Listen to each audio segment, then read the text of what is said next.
My name's Margot. Last year I changed my status to Miss and added a wedding band next to my collection of courtroom victories, slinging arguments before a judge. That's my zone. But dang, I never thought I'd need a defense strategy for family dinners. So, let me put you in the picture. My man, Tom, he's a mama's boy, and I get why. Mrs. Walters, his mom, is the queen bee of their hive. Did the single mom hustle? Brought up 2 kids solo? Mad props for that. Sarah, his sister? Well, she's another story. Thinks she's the center of the universe or something. I remember walking into their place for the first time. Tom's arm around me like he's showing off a trophy. The living room's like a shrine. Photos of Tom and Sarah plastered on every surface. It's cozy, but feels like stepping onto a movie set where they've been playing house for years. And suddenly, an unexpected guest star, Mrs. Walters. She came at me with this tight-lipped smile. You know the kind, the one that says, "I'm smiling because that's what I'm supposed to do, but I'd rather be scrubbing the bathroom grout with your toothbrush." Dressed in one of those floral numbers that just screamed, "I'm the matriarch." "Margot, dear, Tom's told us so much about you," she said, sizing me up like I'm a car she's not sure she wants to buy. "Yeah, I've been looking forward to meeting the famous Mrs. Walters," I said, trying to thaw the room a bit. "Oh, how sweet," Sarah chimed in, eyeing me like a hawk since I walked in. "Tell us, Margot, how's the lawyer life? I picture you in court like on TV, making bank. So, how much do you actually make?" I almost choked on my spit. Who asks that straight out of the gate? I laughed, though. 'Cause what else are you going to do? You know, trade secret and all that. I shot back, not missing a beat. Mrs. Walters picked up the baton like it was a relay race. "But surely you can give us a ballpark figure for family?" Tom shot me that, "Please don't be mad" look, but I kept my cool. If I had $1 for every time someone asked me that, I'd have enough to change the subject. "Yeah," she snorted. "Well, it's no secret what a teacher earns, right, Tom?" "Mom," Tom sighed. "Let's not do this now." Right, she said, waving her hand like she's dismissing a servant or something. "Anyway, you'll be like family now. Sharing is caring and all that." I slid a look at Tom. His help-me face was on full display. I knew then I wasn't just marrying Tom. I was enlisting in some low-key domestic Cold War. Couple of weeks in, and I'm standing in our kitchen. Apron on, pot simmering, trying out Mrs. Walters's famous chili recipe. Now, Mrs. Walters and Sarah have got this routine. They drop over unannounced, like they forgot it ain't their house. "Your chili needs more heat." Mrs. Walters picks at the ladle like she might catch something. "And less salt. Watch your husband's blood pressure, got it?" I reply. Inside, I'm rolling my eyes so hard I'm seeing my brain. Sarah's there too, all leaned back on a stool like she's the Queen of Sheba. "You see this spot, Margot? Cleanliness is next to godliness, isn't it, Mom?" Mrs. Walters nods like it's gospel, and Sarah's high-fiving herself in her head. "Funny, I cleaned this place this morning," I say, swiping the spot off the counter. "Must have missed that one." Tom's in the other room, clueless, probably deep in some video game or sports stats. So I figure it's high time to fill him in on the home invasions. I poke my head in where he slouched on the couch. "Hey, you got a sec. What's up, babe?" Tom flicks his eyes up for just a moment. Poor thing, like he's afraid he might miss a crucial play. "Your mom and Sarah, they come in, take over, nitpick everything I do. It's like they're looking for stuff to complain about." I let it tumble out. Margot, they mean well. You know they're just..." Tom scratches his head. I'll talk to them. They'll chill out. Back to the kitchen, and it's like walking into the final round of some cook-off, where I'm the only contestant and the judges are out for blood. So, Margot, when's dinner? Tom must be starving. Sarah glances at me like I'm the help. Whenever the chili decides it's ready, I shoot back, keeping my voice light. It's a trope walk. Dinner lands on the table, and I'm scanning their faces. Mrs. Walters stirs hers around, inspecting every bean like it holds the secret to the universe. A bit different from how I make it, Mrs. Walters finally says, "That's code for nice try, but you're no match for me." Tom dives in, though, bless him. "Babe, this is awesome, right, Mom?" Sarah mutters, and Mrs. Walters just shrugs like she's agreeing with the worst food critic. After they leave, Tom's slapping his belly, saying it's all good. I'm watching the door shut behind them, feeling tiny like I'm losing at some game I didn't sign up to play. The next time they pop over, it's the same old tune like nothing changed. I must have been dreaming to think a few words from Tom might turn the tide. Still, I asked him to talk to his mother about boundaries. I thought not getting hitched was the hard part. Fitting into Tom's family, that's the real challenge. They've got their own idea of family, and I ain't in it yet. If this is what married life is like, count me out of the honeymoon phase. It was one of those days where the clock seemed to tick slower than syrup drips from a bottle. That's when my phone decided to sing its little heart out. Glancing at the caller ID, my heart sank. It was Mrs. Walters again. Margot. Her voice was stern, and it did nothing for my headache. "You think you can just snatch Tom away from us, huh?" Her words stung like vinegar on a paper cut. I glanced over at Tom, hoping he'd at least flinch at his mother's tone. Nothing. He's glued to the TV screen, a statue with no heartbeat. "Mrs. Walters, it's not like that. We're just trying to set up some boundaries," I said, my voice squeezed thin. "Boundaries," she fumed. "That's just a fancy word for shutting us out. You can't do that to us. To me, he's my son." As I blinked back frustration, Tom still silent, looking like someone shrunk his spine in the wash. "Listen, it's normal for married folks to want their own space." I tried to keep the edge out of my tone. "Space? He's never needed space before you came." Her sharp retort, her voice abuzz, and each word carved up my patience. That was when Tom decided to pipe up, but not to back me up. "No, Mom. Is everything okay? Margot's not, she's not being unreasonable, I guess," he said, but his voice was like wet cardboard. "Tom, I just can't believe this. First, Sarah tells me Margot is making a fuss over our visits, and now this." Mrs. Walters sounded wounded, and boy did Tom jump on that note. "Sarah said that?" Tom turned to me, eyebrows raised as if I was the one creating trouble. "Yeah, she did. And I think she's right. Family is family, Tom. You can't just turn your back on us." She pressed harder, knowing she was reeling him in. I saw my husband, a man I loved, deflate like a party balloon.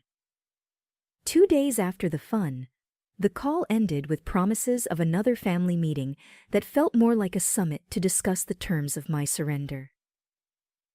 After the call, it was as if nothing happened. Tom settled back on the couch, resuming his championship in channel surfing. Mrs. Walters resumed her drive-bys, each one a masterclass in thinly veiled jabs. And Sarah? Well, she might as well have been a puppet master, the way she got Tom's ear whenever she pleased. When word got back to me that my husband's sister, Sarah, was running her mouth about me all over town, my blood boiled for a second. But I didn't let it get the best of me. I knew I had to handle this the right way. So I waited for the right moment to deal with Sarah directly, and that moment came sooner than I thought. I found Sarah at the market on a Saturday morning, filling her basket with groceries. She didn't see me at first, but I walked right up to her, steady and strong. "Sarah," I said. She looked up and rolled her eyes. "What do you want, Margot?" "We need to talk. It's about the stories you've been spreading."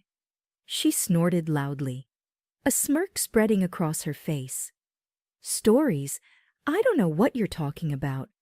"The rumors, Sarah. About me. Emily's bossy. Emily's this and that. Cut it out." She laughed, tossing an apple up and down in her hand. "And what are you going to do if I don't? You think you can boss me around?" I kept my cool. "Listen, spreading lies isn't just mean. It's slander, and I won't stand for it." Sarah laughed again, louder this time. "You're going to sue me?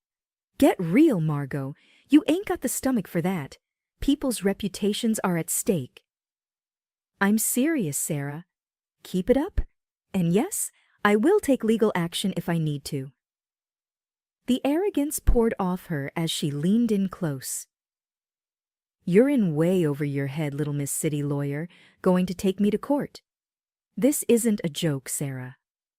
I'm giving you a chance to stop this nonsense before it gets serious." She shouted, her face closer to mine, a challenge plain in her expression. "Bring it on, Margot. Do your worst." With that, she spun on her heel, almost knocking over a display of canned beans, and left me standing there. Her laughter echoed through the aisle long after she was gone. I walked back home slower than usual, turning everything over in my mind. Later that day, when my husband came back from wherever he'd been, I told him what had happened. He was in the middle of taking his boots off, and he froze. One boot off, the other still on. "You did what now?" "I told Sarah off. I threatened her with legal action if she doesn't stop spreading rumors." His face went red, then white. "You couldn't just let it go. Why'd you have to stir the pot, Margot?" I straightened up. "Because it's not right, and I won't be walked over. Not by her, not by anyone." We were silent for a good long while after that, both of us lost in our thoughts. It was clear this was more than a little family squabble. It was a line drawn in the sand, and I had to stand my ground. He's got nothing, just stands there with that same lost puppy look that's growing a permanent spot on his face. I tossed myself onto the couch, fuming. The gossip might calm down for now. But Sarah, she's the kind of weed that keeps sprouting up. No telling when she'll start her yapping again.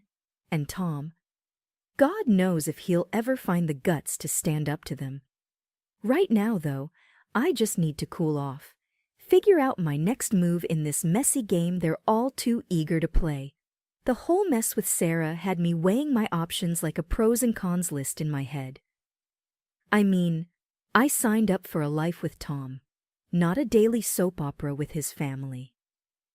And with things going from bad to worse, the D word started rattling around in my brain like loose change in a dryer.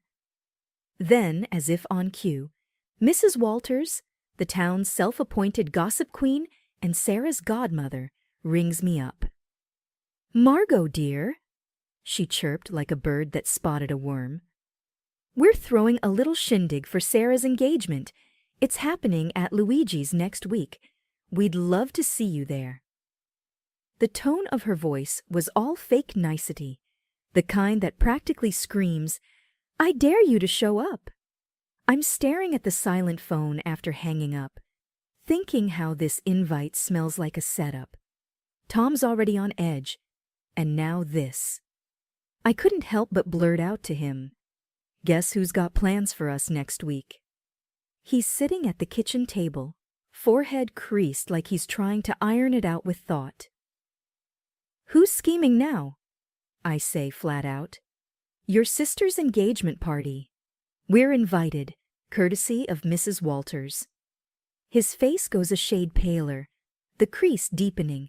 Oh, hell yeah! Oh, hell sounds about right. So, what's the play here, Tom?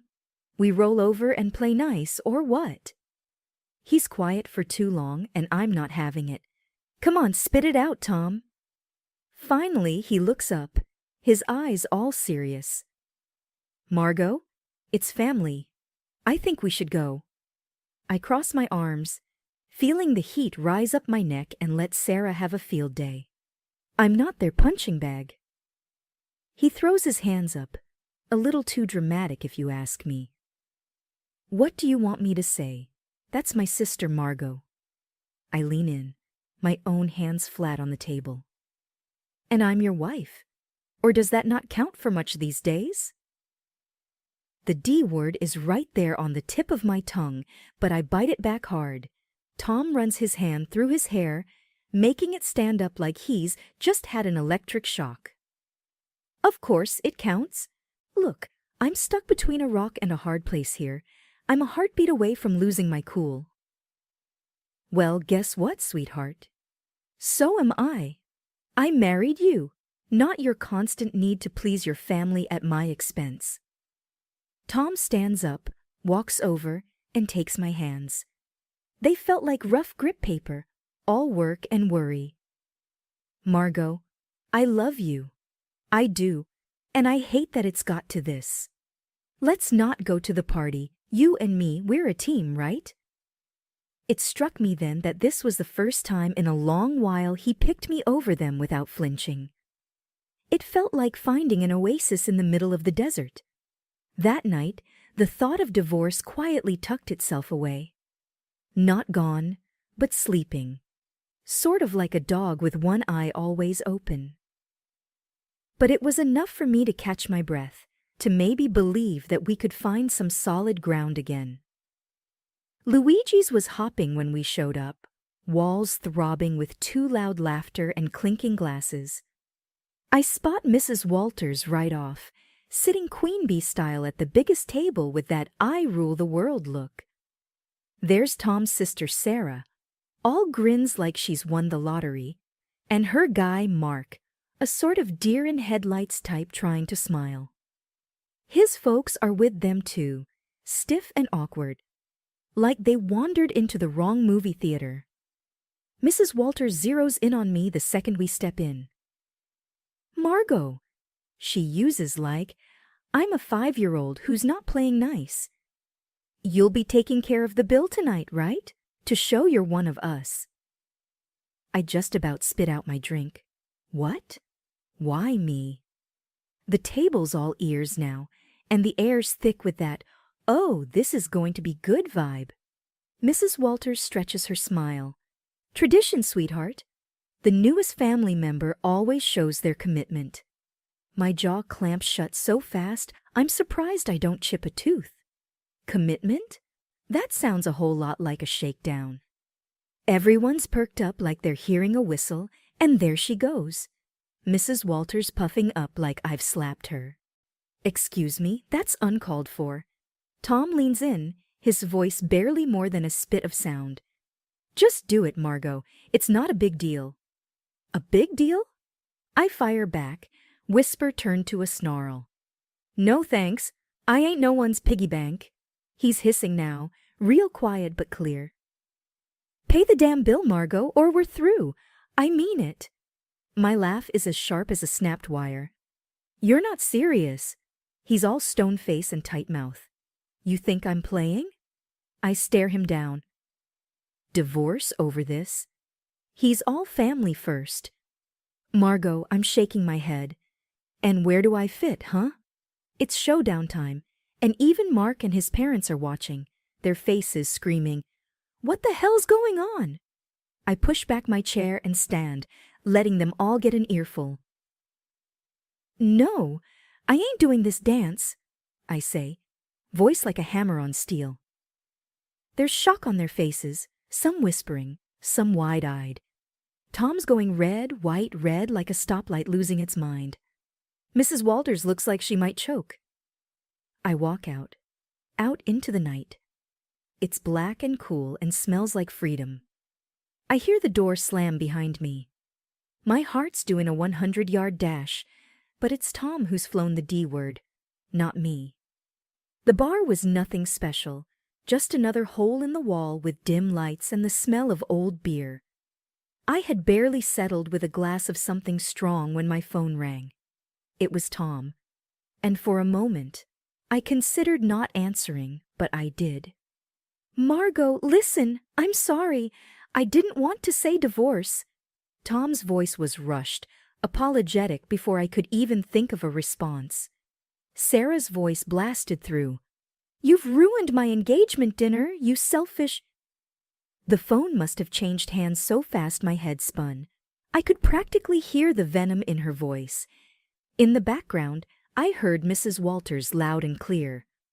"Why should I pay? He's your son. You pay the bill. I won't have my daughter married into a family that doesn't know how to treat—" The chaos from Luigi's was spilling through the phone like a bad sitcom without a laugh track. People were arguing, and it seemed like nobody was keen on picking up the tab. I pushed away from the bar, my anger lending me a clear, calm voice. "Sarah, chill out. Your mom's the one making a scene, not me." "Hang up, Margot," Tom said, now a faint whisper behind his sister's ranting. "No, she needs to," Sarah kept going, but I wasn't about to play this game. I ended the call. The screen showed a string of missed calls and texts that I swiped away. They were probably all about the same thing: guilt, blame, the usual. I looked at the bartender. "Another one, please?" He nodded, pouring another shot without a word. Silence settled around me, except for the low murmur from the regulars scattered around. I tried to collect my thoughts. My phone screen lit up again, showing Tom's name. The guy just didn't know when to quit. I flipped the phone face down, letting it go to voicemail. It was futile to talk when the whole crew was going off the rails back there. A few drinks later, the door to the bar crept open, and in came a chilly gust of evening air. But I didn't look up. It didn't matter who was coming and going.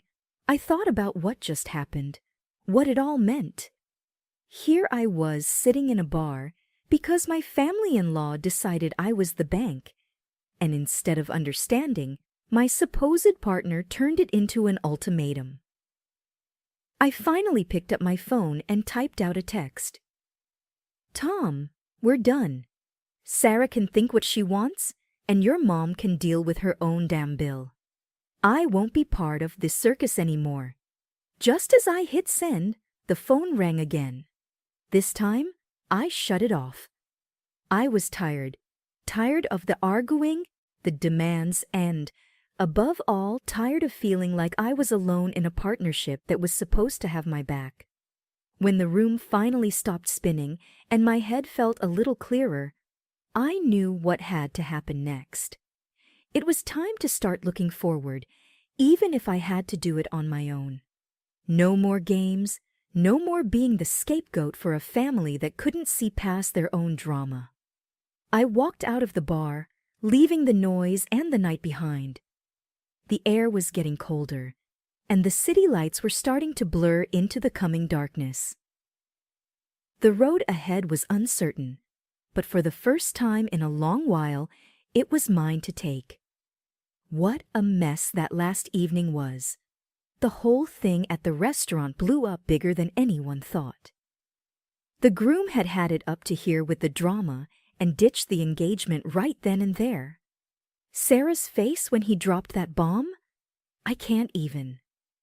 No one saw it coming, least of all her. Then the mother-in-law went off the deep end.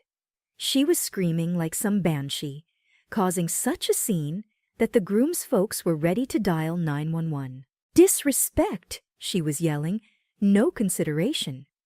It was chaos, the kind of thing you see on those trashy daytime shows where chairs start flying. Meanwhile, I was done. I filed for divorce, cut phone ties with Tom and his calls, ignored his messages, deleted.